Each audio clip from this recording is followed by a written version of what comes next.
This is a system walkthrough of eGov Agent, our entry to the eGov Hackathon. Mag-sign in lang gamit ang eGov SSO or E-Verify.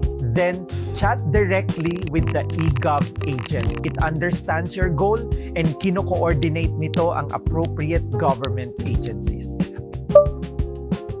Get everything you need with just a single chat. It can fetch your government records from any of the connected agencies. And kaya rin nitong magpiprefill ng forms for you.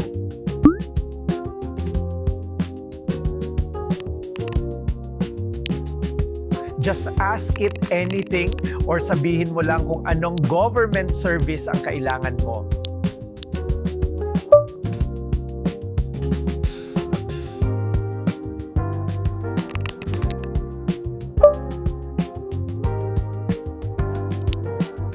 With DBM Compass, kaya rin itong mag-query ng government budgets and generate charts and infographics on the fly.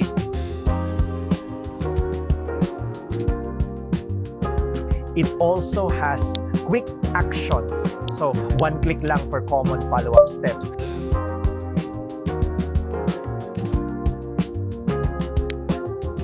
The best part, hindi lang nito naiintindihan ang intent mo. It also understands your full personal context. Alam nito kung anong documents ang meron ka na. And suggests actions para sa mga documents na wala ka pa. You can even renew your NBI clearance directly.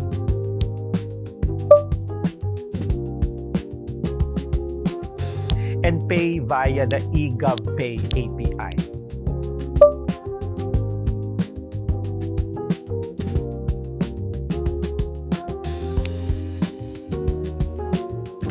Which supports multiple payment channels.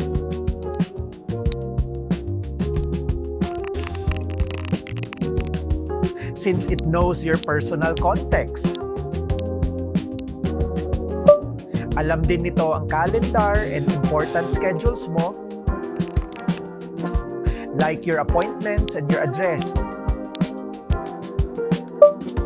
And it recommends actions based on your personal context. It can also generate UI on the fly, like this map here.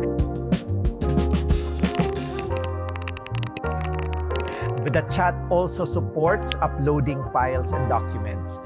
And pwede kang mag-submit ng photos ng scenarios na gusto mong i-report.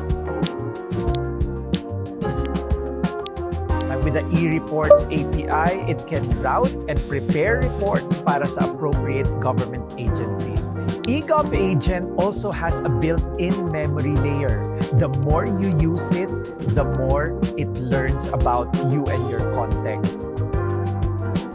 It also has your personal vault, where you can upload and store your personal documents. And may audit logs para laging traceable ang actions ng agent.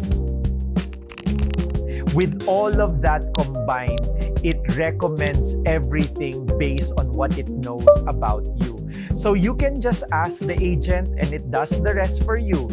Your personal context, your files, no more paulit-ulit na pag-fill up ng forms, no more resubmitting. And another thing, it's completely headless. So you can authenticate and use it with apps you already use like Viber, WhatsApp, Discord, and even Telegram. The agent is headless, but security stays server-side. Requests are authenticated and routed through approved services, while sensitive actions require verification and remain auditable. So pwede mong dalhin ang eGov Agent anywhere you go because eGov is already great, but we can make it better.